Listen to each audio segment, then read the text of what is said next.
NRI Voice on Pilupu TV.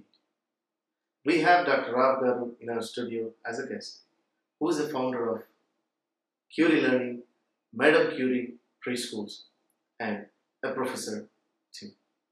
Here is the next question related to our high school education for the kids. How important is developing good writing skills in high school? Now, SAT, essay writing is optional for admission into many colleges. So do you still suggest proper training in writing during high school years? Okay, it's a very important question. Education doesn't mean it has to be related to whether the SAT writing is required in the admission process of the college or not. Mm-hmm. Education means developing lifelong skills. Okay, so writing is one very important skill to make a progress in the careers as well. Okay, if you look at people who are stagnant in their careers, for example, in spite of having very good technical knowledge, many of them are not able to progress because of their inadequate writing skills. Okay. Because in a lot of companies, whether it is related to hardware company, software company, or research organization, you need to write proposals, okay, to get money to the organization. But writing a proposal requires very good writing skills. Your ability to articulate the ideas and the thought processes that you have in your mind, converting them into written form, because the person who is reading or evaluating your proposal can only evaluate what is written there. Right. They don't know what is in your brain. Okay? So, writing skill is a very important lifelong skill that you need to develop. Right. There is no better time than high school compared to other students who have not taken that part of the SAT exam. Okay? Yeah, it's both. Yeah. It looks strong in your resume. Correct. As well, writing skills, they stay with you forever. Forever. Yeah, that's better. Yeah. Thank you, sir. And is it required to take subject SATs, which are known as SAT2s? Yes. It depends. Mm-hmm. Okay? If somebody is trying to get into medical school, for example, almost every 8-year medical program, they require SAT2 scores as well. I mean, these are subject scores. Okay. Which subject SAT2s you take depend upon the area of your interest in college, for which programs you are applying for admission into. Okay?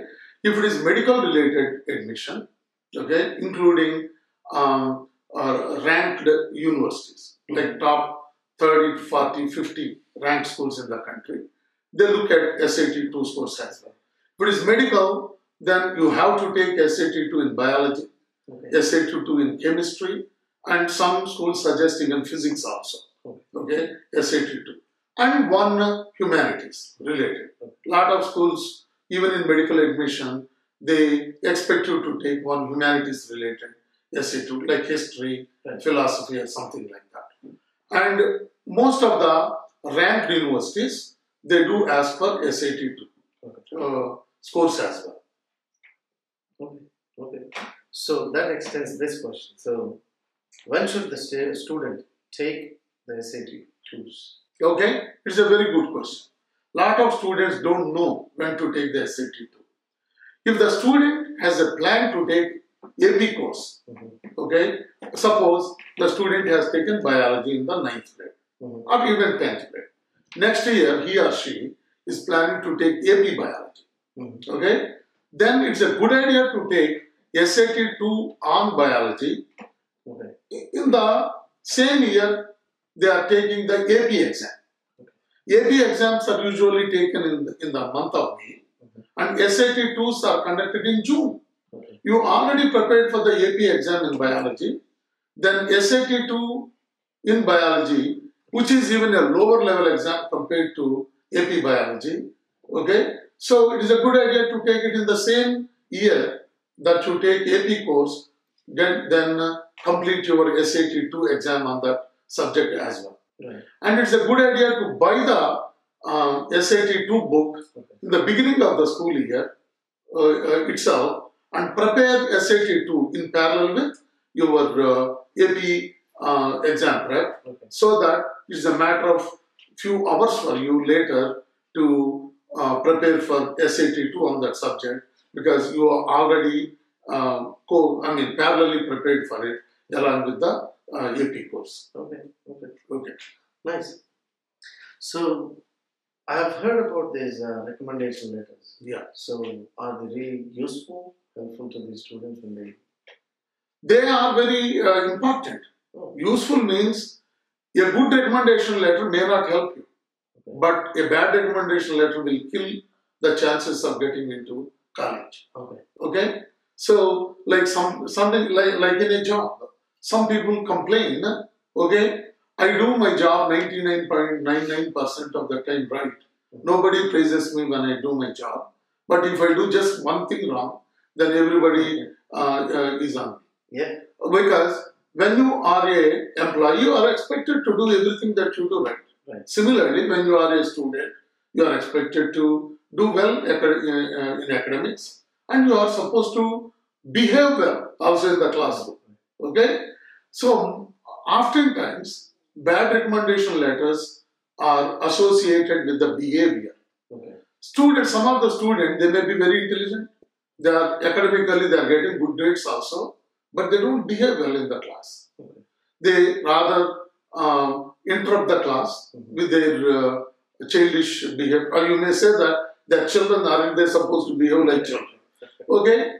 Yes, for a parent, this person is a child. But for the teacher, they expect the child to have a good behavior, okay, in the class, so that other students' learning process is not compromised because of the bad behavior of this child. Then how do I impress my teacher? That is the question. Teachers in general, like a student, who volunteer his or her time to help the struggling students in the same class, means you are helping the teacher.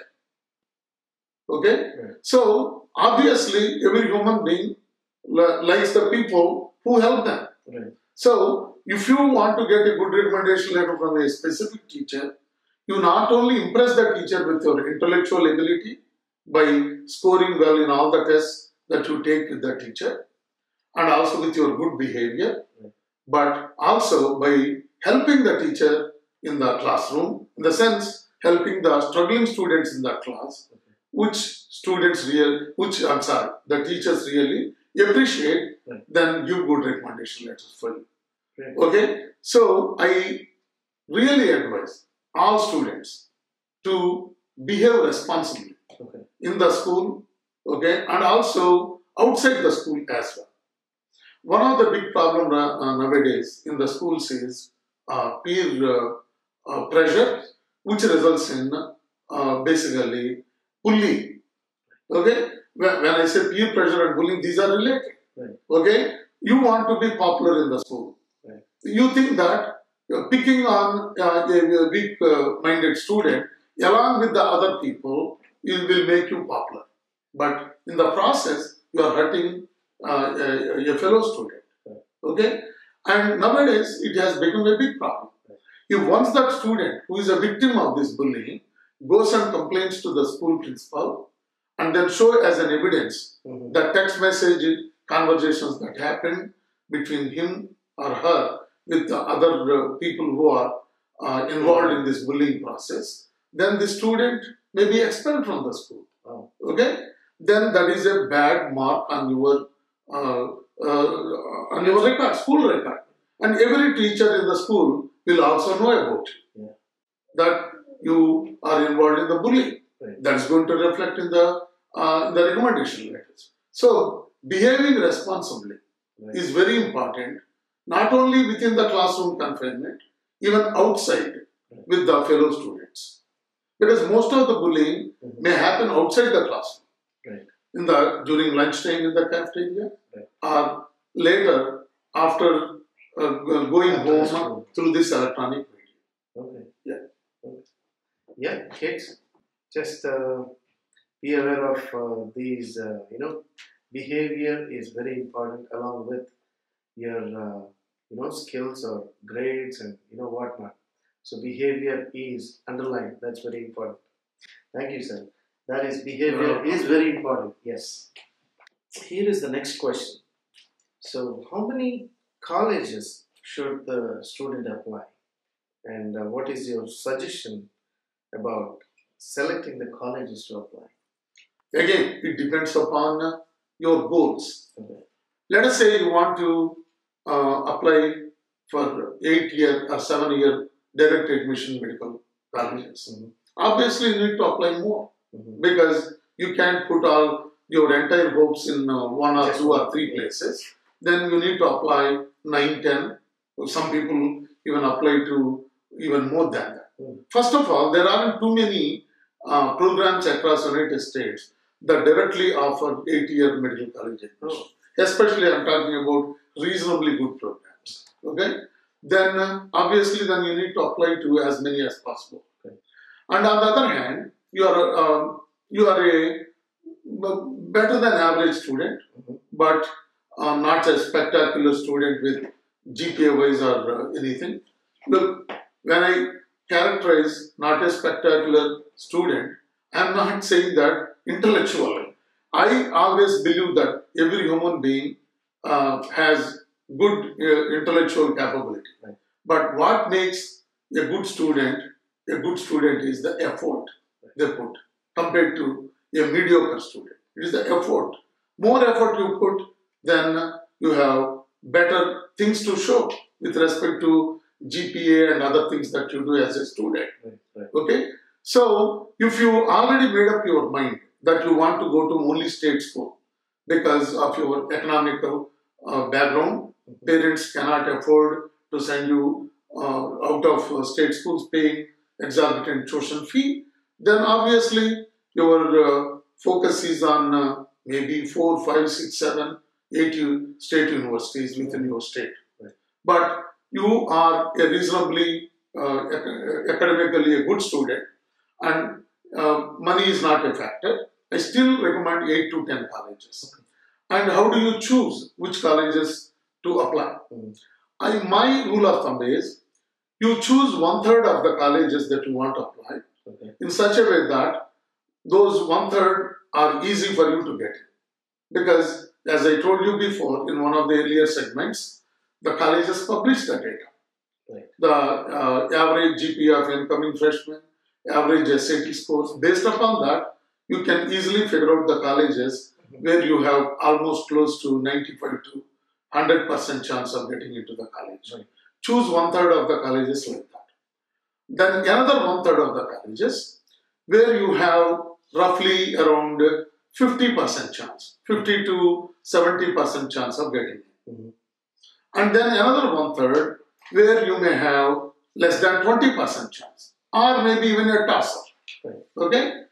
Toss-up means I'm not talking about a coin where it is 50% chance. Okay? I'm talking about maybe rolling a 6-face dice, Right. for example, where getting a specific number is 20%, less than 20% chance, basically. Okay? So, it is a good idea to decide that portfolio based upon what your objectives are. Okay. Okay? Which program you want to go. Okay. And then your economical considerations, so on and so forth. Okay. But anywhere from 5 to 8, 9. Common problem. Some students think that I want to attend only this program. Okay? I have come across few students who ended up applying to only one college, thinking that if they don't get into that college, then it's not even worth going for college. Oh. Okay? And they thought that, okay, I have a perfect GPA, I have perfect SAT score, why shouldn't I get into Princeton, Harvard, Yale, Stanford? Okay?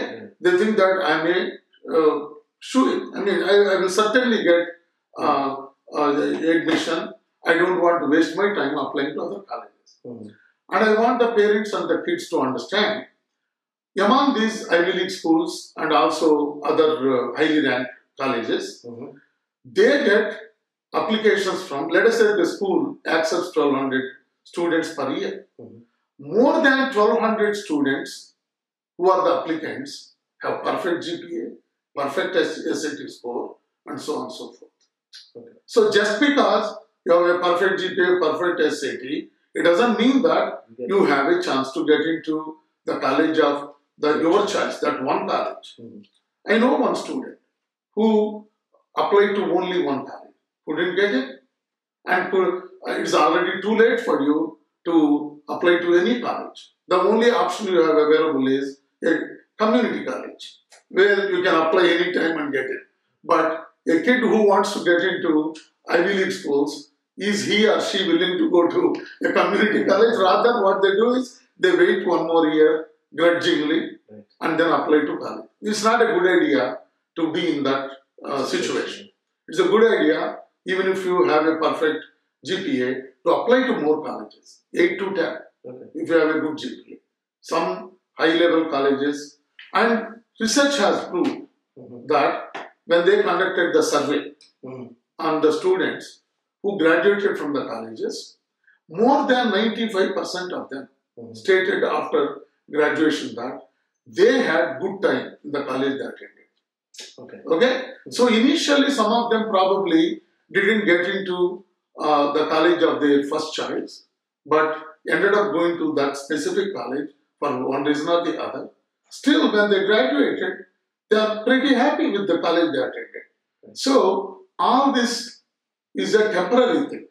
Your happiness or unhappiness related to the college that you finally ended up attending. But by the time you graduate, you are happy. So why to lose your happiness on something which is not going to play a big role in your future later? Yes. Okay. Yeah, that's a great information about how to choose these colleges. And before we go to the next set of questions, let's take a quick break.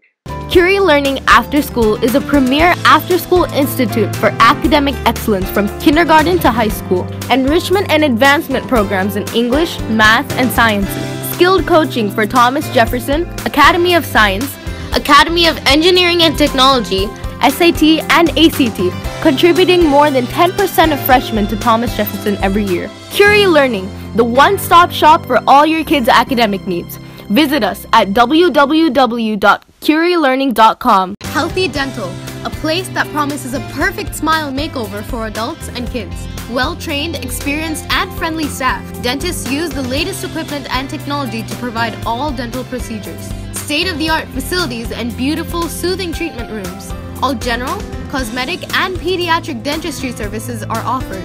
All PPO insurances are accepted. For appointments, call 410-995-9999. Realize your dreams of a healthy, beautiful smile with Healthy Dental. Intelligent Math, an internationally acclaimed thinking skill development program for students 4 years and above. A program which harnesses your child's curiosity. Help your child fall in love with math. Classes conducted at Chinmaya Center, Chantilly, Intelligent Math Center, Ellicott City, iCreative Learning Center, Plainsboro, West Windsor. Please call for further details. You're watching NRI Voice on Pilupu TV. We have Dr. Rao Mulpuri in our studio as a guest, who is the founder of Curie Learning, Madam Curie Preschools, and a professor too. Let's go to the next question, sir. So, is visiting colleges before applying admission very important? It is important. Because some kids, they find it very important for them to know the college they attend and the surroundings of the college. It's very important for them. And for example, some of the great universities, they are not in the great neighborhoods. They are surrounded by crime-ridden environments. And the student, if they get admission and go, and if they find the surroundings not to their liking, then they cannot focus on their education. And they want the parents to move them from that college. And I'm not only talking about just surroundings of the university, even within the campus also, they like to see specific things. Let us say the college having some specific activities and how the dorm looks like, how the room they are going to stay going to look like, how many roommates the college puts in a given room, and what kind of academic activities are available, research opportunities, so on and so forth. Okay? So when you take a tour of the college, usually the tour guides you all this information, better than even what the website. And you can ask your questions with the tour guide, and later if you want, the colleges can provide a counselor who can answer the specific questions of the student or the parent also. So I strongly recommend the parents, when they have an opportunity during the spring breaks of the high school years, some of them even take their kids during the middle school years also. Okay, when they are visiting a friend or a relative, and there is a good university nearby, just take 2-3 hours off from your relatives or friends. Just go and visit the university. So that is a way to give a reason for the student also to work hard during their high school years. I like this campus. I want to get into this college. There is a purpose for them to work hard, rather than thinking about a college which they are not sure where they are attending and all that. Okay? So I strongly recommend that the parents take their children, okay, during the spring break, during the summer breaks, to the 4, 5 or 6 colleges, so that the student has some opinion about the college, or book your spot and take a guided tour. That's my advice to the parents. That's clear, precise answer. Yeah. So, what's your opinion about job opportunities on which areas these students should pursue in their colleges? Okay, this is an important question, because in the early years, look, in the 17th, 18th, and then probably 19th and the early 20th century, education is regarded as a tool to improve your understanding of the society around you, the world around you. Okay, job was not considered as one of the reasons to pursue. Okay, but towards the later part of the 20th century and in the 21st century, we choose the area that we want to pursue in college based upon our career interests, future career interests. Does that mean that you should not pursue a major in college in the area of your liking, which may not give you a great job opportunity later? Okay, this is a dilemma. Okay, we will come to that later. First, let me talk about what are the areas that have great job promise later after graduating from college. Obviously, the world is digital. It will continue to be digital in the foreseeable future, unless some nuclear war happens and everything goes back to the primitive age. Then digital world, the world is going to be digital.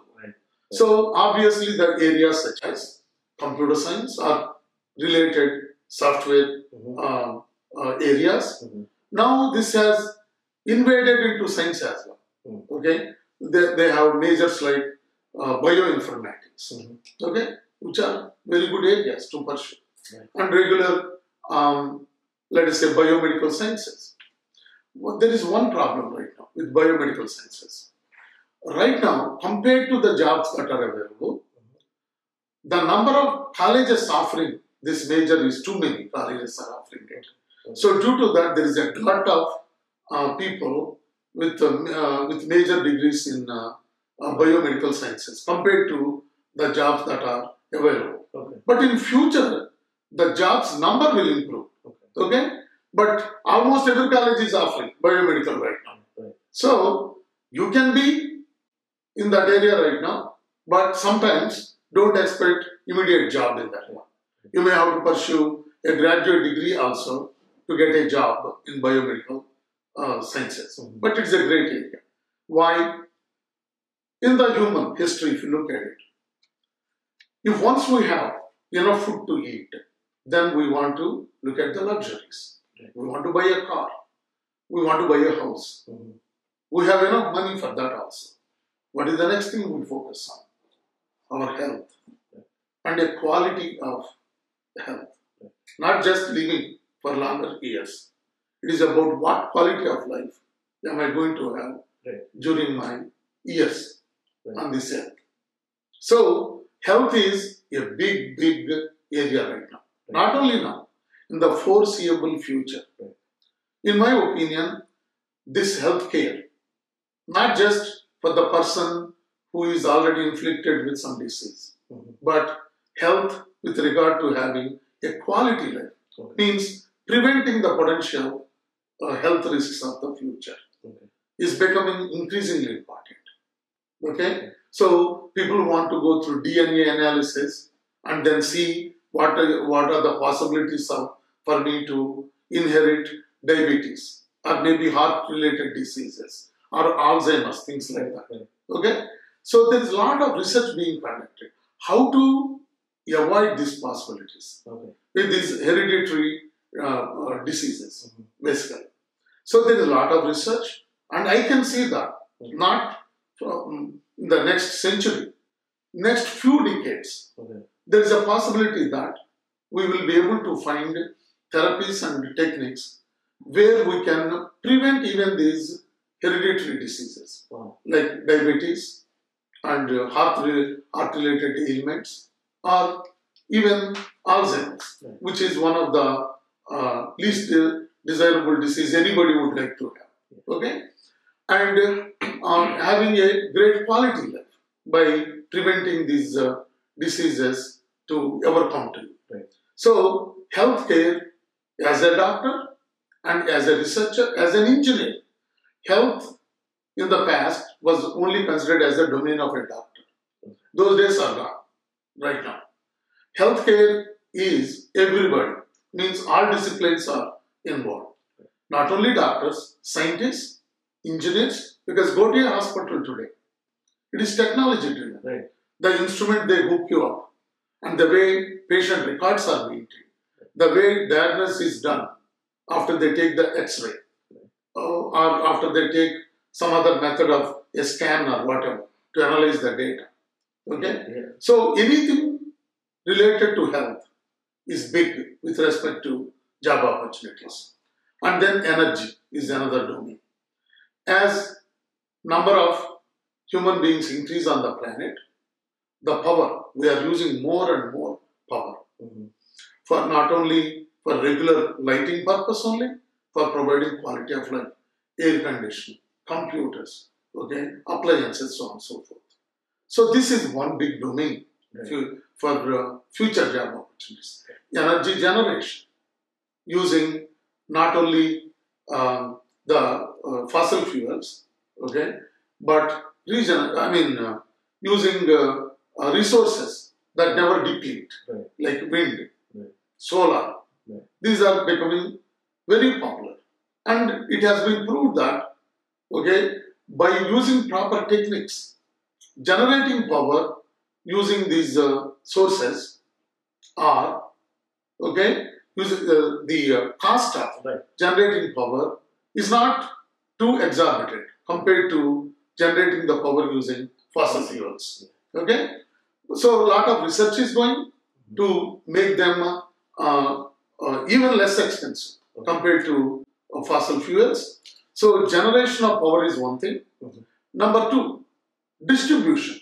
You will be surprised to know that a significant part of power generated is wasted during distribution of the power through the electrical wires.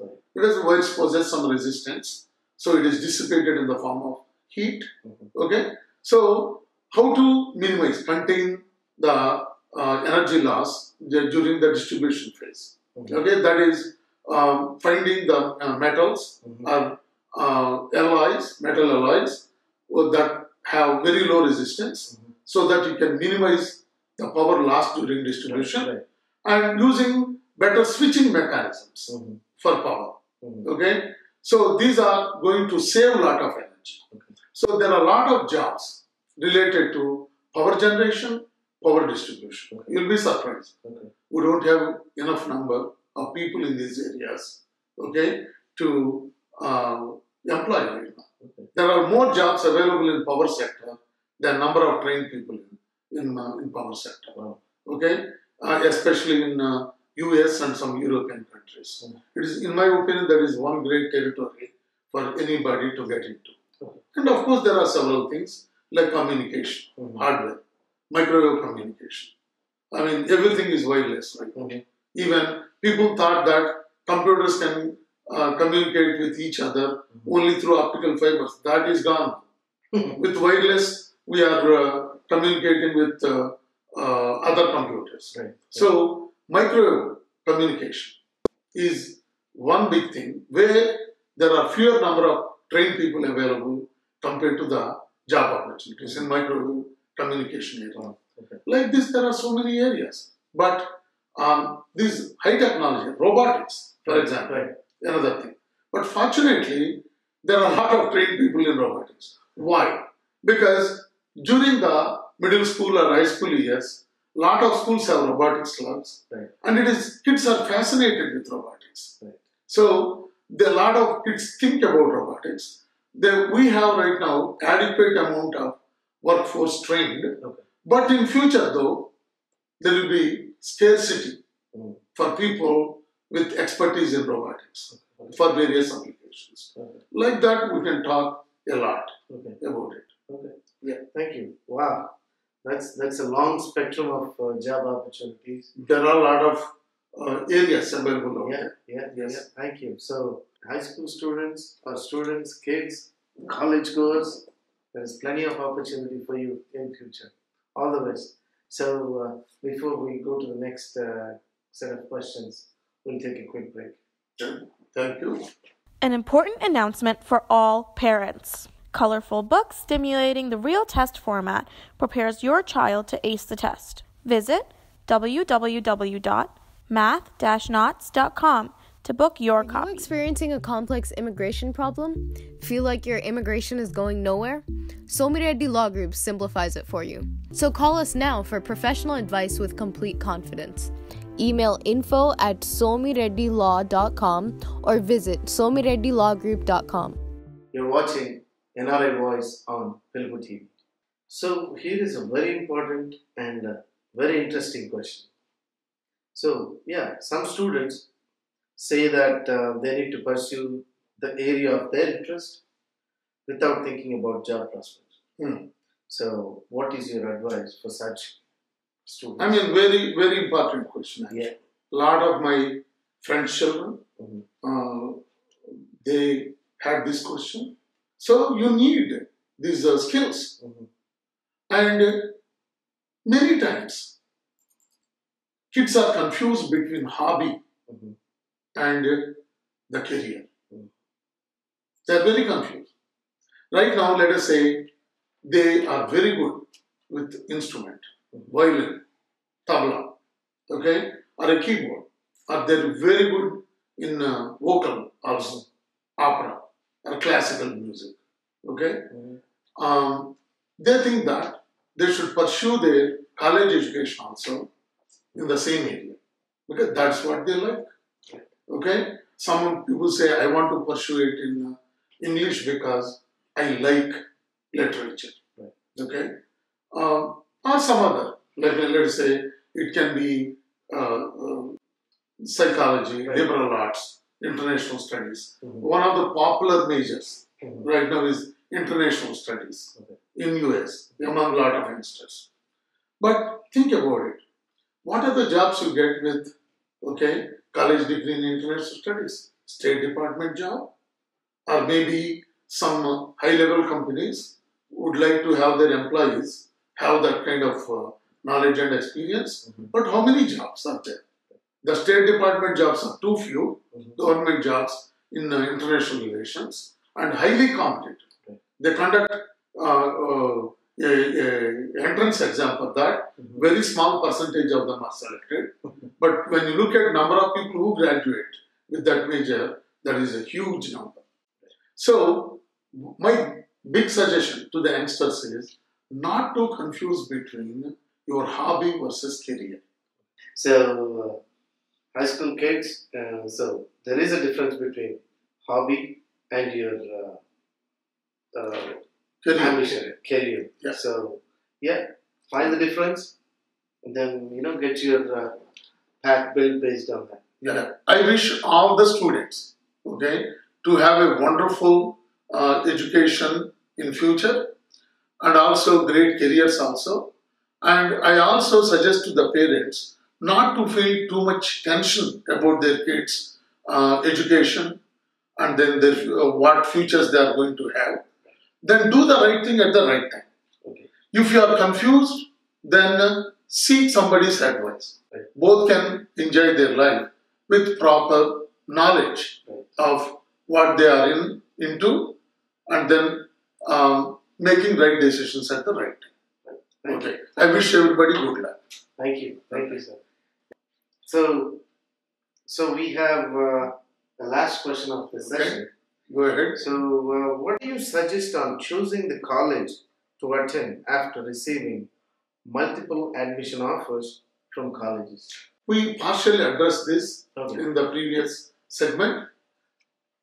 Lot of kids get multiple offers. Right. But do you remember we said the desirable number of colleges to apply is 8 to 12, Right. depending upon your goals and all that. Then they get from 1/3, Right. almost 100% certain school you get offers from them. Right. But you may get of the 3 colleges you apply in the mid level, Right. where your chances are 50%, you may get 2 offers. Right. Or sometimes you may not get any offer in the other 1/3, Right. where chances of getting in is less than 20%. Right. Okay, in that case, your choice is very clear. You have only 2 colleges to choose from. Okay? Then, not a bad idea Right. to go for a second visit if you already had one visit of that campus. Not a bad idea to go again. Visit both campuses again. Have more in-depth discussion with the faculty. Right. Then deans provide an opportunity to talk to them also. Okay. Once the student is offered an admission. Okay. So, do more research Okay. on both schools before you make the decision. Okay. Typically, what happens is, parents prefer their child not to be too far away from them. If the parents are living in the East Coast, they are hesitant to send the child to the West Coast. Obviously. Okay? And vice versa. Then your choice of 2 colleges are on, one is close to you, maybe to 100 and to 300 miles away from you. Other one is thousands of miles away. Ranking wise, both are very similar. And the kid is not objecting to go to the college which is close to you, go for it. Right. Because obviously, as a parent, for any kid, the first year of college is a confusing year. Because up to the high school, up to the 12th grade, they are getting constant advice on daily basis from the parents. This is the first time the kid is entirely on his own or her own. So you are making decisions on a daily basis, sometimes even hourly basis, on your own right now. Okay? So some kids are confused about that part. They like to get advice. Nowadays, of course, cell phones are there, but still they would like to see their parents where they feel homesick. Right. They would like to see the parent. But if the kid is thousands of miles away, your ability to visit the kid more often decreases. Right. So, go for nearby college. But however, the 2 colleges are widely different. Okay? So, communication is very important. Thank you. Thank you very much, sir. Thank you for coming to our studios and giving plenty of wealth of information to all our Pilupu viewers. This program is exclusively for our Pilupu viewers. I am very, very happy that I am here because helping people is the goal of Curie Learning. We started Curie Learning. One of the things is advising parents. There is no better media than video media to reach to the more parents. So I thank Pilupu TV for giving me an opportunity to be able to reach a large cross section of parents and the students, and I hope your interview with me is helpful to many parents and the students. Absolutely. Thank you. Absolutely. It's a great help to all of us, and thank you very much. Yeah.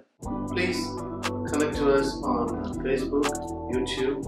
You can visit us at www.piluputv.com.